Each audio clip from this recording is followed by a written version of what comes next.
One common question when considering running your solutions in Azure is how much is it going to cost?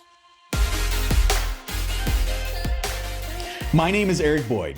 I'm an Azure MVP, a Microsoft Regional Director, and the founder of ResponsiveX, where we help customers run workloads and develop applications in Azure. Over the next several minutes, I'm going to show you how you can estimate the cost of your solution. To estimate the cost of your solutions, you need to understand the architecture of your solutions and the services that you need. If you don't already have that, I'd encourage you to check out the Architecting Your Azure Solutions video in this series. I'll show you how you can get familiar with and learn about pricing models and costs for each Azure service in your solution. I'll show you how you can easily estimate your cost using the Azure pricing calculator. And I'll show you ways you can save and reduce your Azure costs. In the video of this series titled Architecting Your Solutions in Azure, I picked two hypothetical solutions to use as reference solutions. The first was an ERP system running on virtual machines, and the second was an e-commerce web app running as a collection of microservices on Azure Platform as a Service services. Let's estimate the costs of running these solutions in Azure. I'll start with the ERP system and begin by finding the pricing details for the virtual machines needed by our ERP system. I will browse to azure.com, click on the products dropdown in the menu at the top, and select virtual machines. On the virtual machines details page, I'll click the button for pricing. These virtual machines will always be running Windows Server, so I'm going to click on Windows. Now we can browse the virtual machine sizes or SKUs and see the specs and pricing details for each. I will choose the characteristics of the ERP application server virtual machines, including the category, VM series, and region. The D series is a general purpose size with a balanced CPU to memory ratio. The DDV5 series is based on third generation Intel Xeon 8370C processors. They also include temporary storage or ephemeral disks attached to the VM. For our application servers, we want 16 CPUs and 64 gigs of RAM. The D16 DV5 SKU looks like the perfect size for these servers. I'll click the Add to Estimate button on the right side, and this will add it to our pricing calculator. For our database servers, we want more memory, so we'll change the category to memory optimized and select the EDSV5 series. For these VMs, we want at least 16 CPUs and at least 128 gigs of RAM. And it looks like the E16D SV5 is the perfect fit.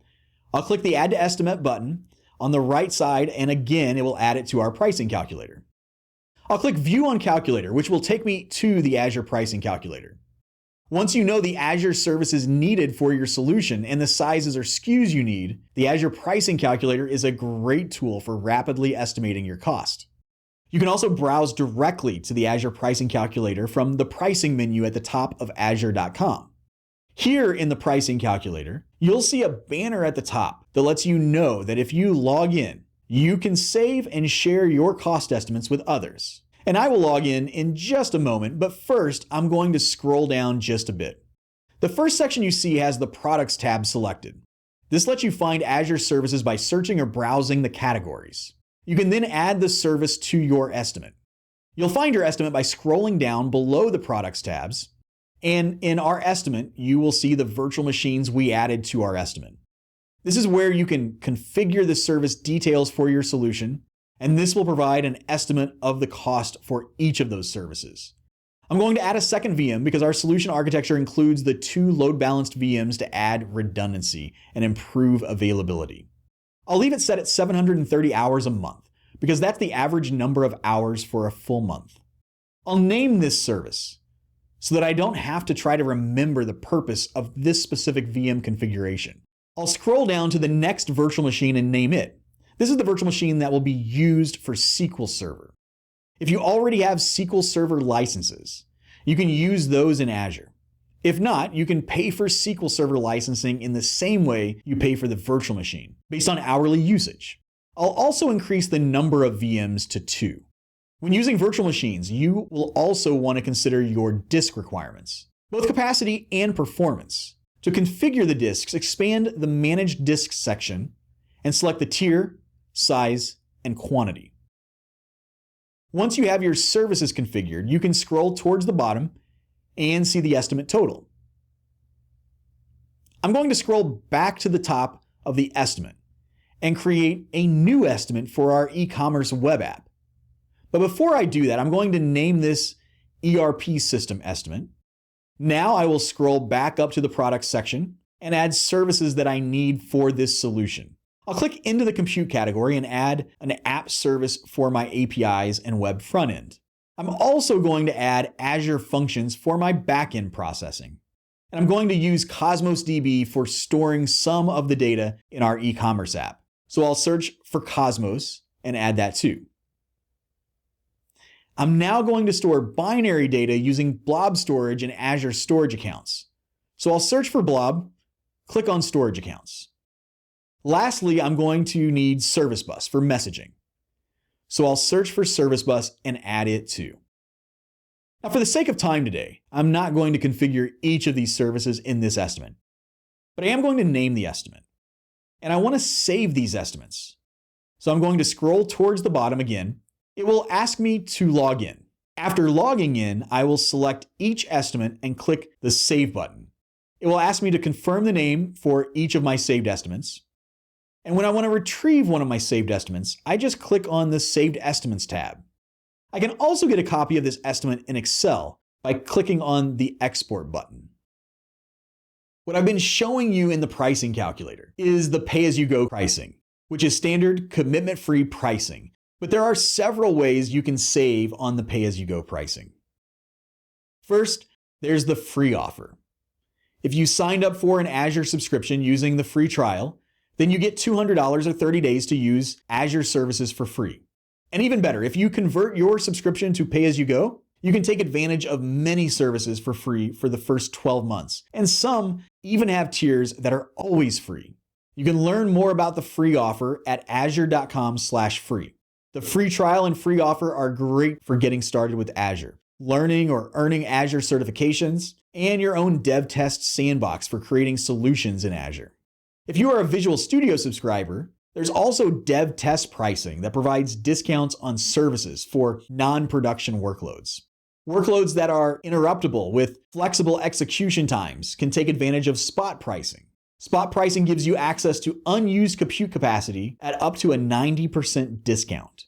Workloads that have consistent usage and that you anticipate having deployed for more than a year can take advantage of Azure reservations. With reservations, you can save money by committing to resources for 1 or 3 years, and this will reduce your costs up to 72% from pay-as-you-go pricing.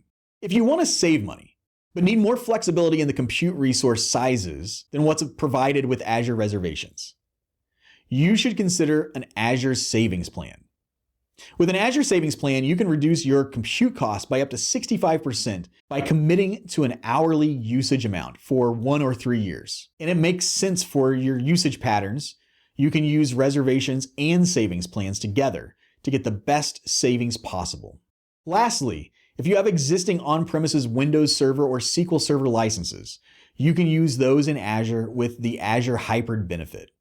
This can save you up to 85% over the pay-as-you-go pricing.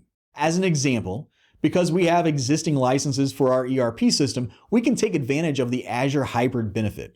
And since it's going to have consistent usage and be deployed for many years to come, we can also take advantage of Azure reservations. Estimating the cost of your solutions running in Azure is an important step towards getting your solutions deployed.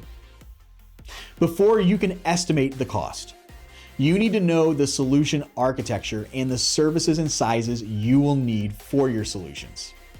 If you don't have that already, and you need some guidance on how to do that, I'd recommend checking out the previous session in this series on architecting your solutions in Azure. Once you know the services, you can learn about pricing and billing models of each service on azure.com. Using the Azure pricing calculator, you can estimate the cost of your solutions, save your estimates, and share them with others.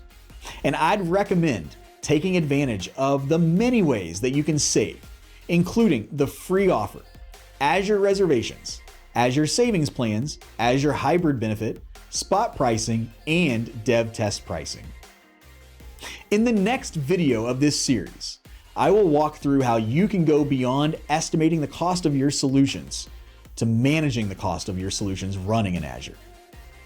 Before I wrap up, I'd like to invite you to join me at our weekly Azure Live Q&A session. During the 30-minute session, I will host an interactive and live Q&A to answer your Azure questions.